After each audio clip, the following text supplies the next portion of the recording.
All right. Good evening or afternoon or morning, as the case may be. Welcome to week 8. I apologize for the change in plans yesterday on Tuesday. I appreciate everyone getting back to me with the information that you got it. What I've basically spent today doing, I was obviously expecting for last night's class to be in person and so on. I've tried today to get the materials from last week into a format that will make sense without having the in-person class time.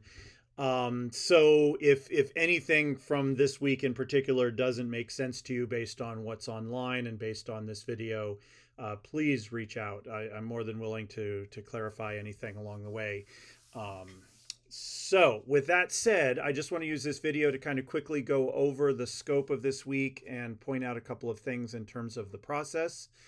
The main topic this week is all about basically the instructional materials that you are going to be incorporating into your instructional design plans.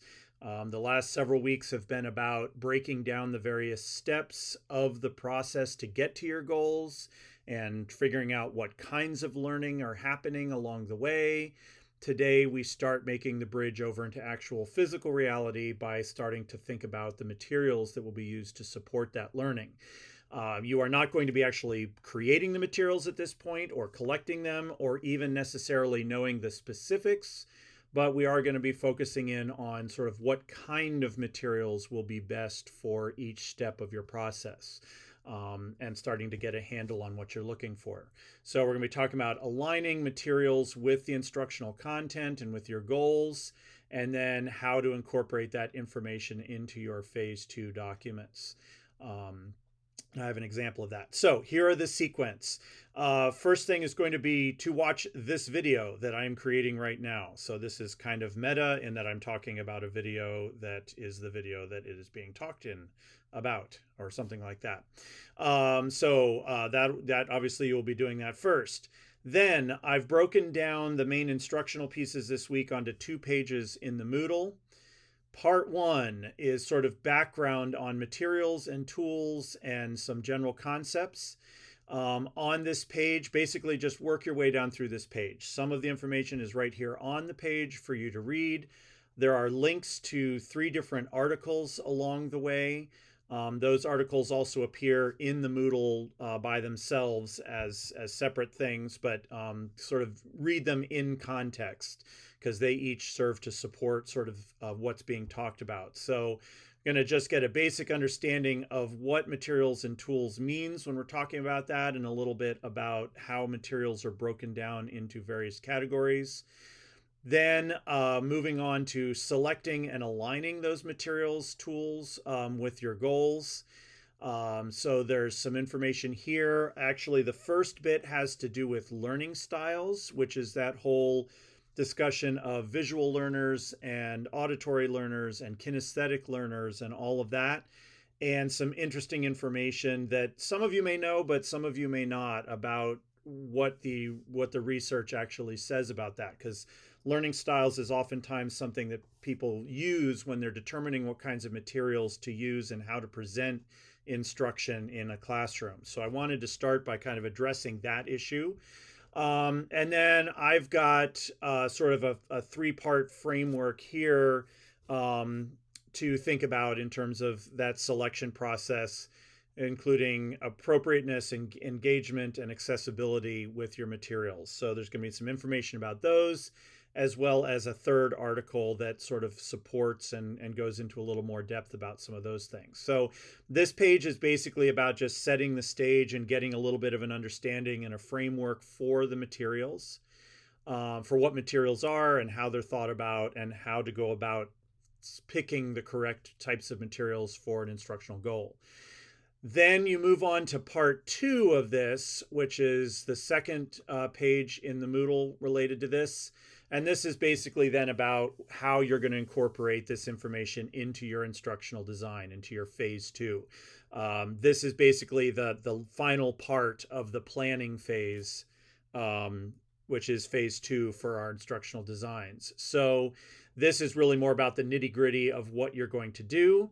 I would say make sure that that descriptive work from week 7 is completed, because you're going to be attaching materials to each of those procedural steps that you worked on last week. And if you don't have those procedural steps in place, it's going to be hard to figure out what materials are going to be best. So go back, just review that work, make sure you've got that outline in hand.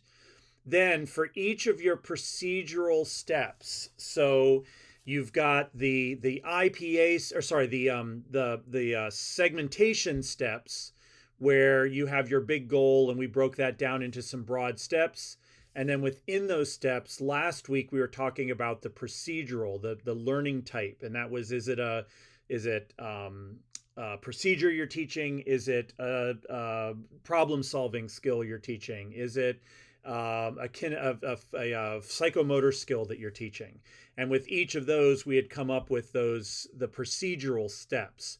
So what we're going to be looking at is those procedural steps. First thing is just to decide, are there any materials that are involved in teaching that step? It's okay to say no. There will probably be plenty of steps that don't really require any specific materials. If there are, if you answered yes, then all you need to do is kind of figure out what is the type of material that is going to best support that procedural step. So are you going to be looking for a video, for a handout, for some sort of actual object that will be used for discussion? So you'll be kind of asking yourself that for each of the procedural steps. And then, and again, the way you present this, I want to leave that up to whatever you think works best. You can provide it as a list of materials for each procedural step. You can make it more descriptive in nature. But what you don't need to do at this point is to say, like, here is the specific video that I'm going to use, or here is the handout that I'm going to use. At this point, we're just interested in, we will need a video that does this, or a handout that addresses this thing. We don't need to actually know the specifics of what the actual thing is at this point. That will come when we get to the production phase. At this point, we just need to know, okay, well, I need a video and a handout and something else. And like I said, you'll do this for each of your procedural steps. Not every step will need materials, and that's fine. And you may have places where the same materials are used in more than one step, in which case you can say, this will use the same materials from step 3 or whatever. What I've tried to do then here, and this also appears on the assignment page, is give you an actual example of what at least the first part of your phase 2 document might look like. I've decided in mine to use the sort of more numbered list approach, but again, yours might be more descriptive if you like to do that, and you might organize the information a little differently. As long as all the elements are in there, I'm leaving the actual formatting it up to whatever's most comfortable for you. So your phase 2 will start off with an introduction that's just a quick description of what your overall goal is that you're trying to achieve, and maybe a little bit of context. And then each of the steps, each of the segment steps that you identified back in, I guess that would have been week 5 or 6, will get its own section in your document. And so that should have a header. And then you'll provide a few sentences that give an overview of the step, talk about the prerequisites that are needed, talk about what kind of learning is happening in this step. In my example here, it's a procedure that is covered in this particular step. So you'll include all of that information into a paragraph or so at the top. And then you go into those procedural steps from last week. Since this is a procedure, this is the procedure for a procedure. The procedural steps are, first they need to know when to use the process. So I'll talk about that. And materials for my example here would include a couple of music examples from Western and non-Western music.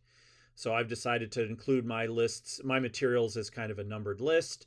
Step 2 is they need to recall the steps for identifying the procedure, or the steps in the procedure. And so I give a recap of what the steps are here. Materials, I'm just looking for some visuals to help support or to reinforce the steps of the procedure. In my example, the third step is that they can actually use the procedure. So they will actually be doing this with a piece of music and using a notebook to keep notes of the things they're looking for. So in that case, my materials are the music and the notebook, and I'm leaving it up to either a paper or digital copy because I'm trying to be adaptive in terms of different students' needs or the way that they like to keep notes. And then finally, there's a verification step when you're talking about teaching procedures. And in this case, the students will be sort of comparing their notes with each other and seeing if they roughly came up with the same information. And here's an example. I'll be using the same music and notebooks that was used in step 3. So I don't need to relist each of those out. I can just refer back to step 3. And then you would go on to your next step and do the similar write-up for that step, and so on and so on. So if you have 3 steps in your goal, then you will have 3 of these segments in your document that cover general information, the procedure involved, and the materials that are needed for each step of the procedure. So this is just here as a kind of a visual example of what your document might look like, the kinds of information that should be there. And that's basically it. So in terms of, the work this week, there's part 1 and part 2, which are also linked to each other. And the 3 readings are here separately, but they are also linked directly in part 1. And in terms of the homework is all about phase 2. So make sure that your week 7 work is done, that you've got your framework in place. Then go through the information this week on the part 1 page to get an understanding of the materials and how to approach them and how to select them. Look at part 2 to get an idea of what it should look like in your document and the steps for getting there, and then actually do the phase 2 assignment. And what I did was update this. This is in week 7, but I updated it so it includes the information and the links about materials. So I've got links there to the part 2 information. I've updated the structural summary to include that you're going to be including the materials that you need for each step. And I've also included, this is the exact same example, but I decided I would put it on this page as well, the exact same example of what your document might look like as you're building it. So that's there for reference as well. Technically, this is due next week on the 26th. If you need more time, please just let me know. Just the details here about how to name it and what kind of document to include. So that is my overview for the week. Again, apologies about sort of the last minute switch. Hopefully I've gotten all the information down here in a way that is understandable and makes sense. But if I've missed something, please don't hesitate to reach out and ask questions and let me know. And then next Tuesday, we should be back on track, and we'll be actually starting to shift gears next week into talking for a couple weeks about assessment and going on from there. All right, I will wrap this up here for now so that I can get this published and get it posted and get everything up and available to you all. Thank you for your flexibility and your patience, and I look forward to either seeing you or hearing you over the course of the next week or so. Thank you very much, and enjoy your week.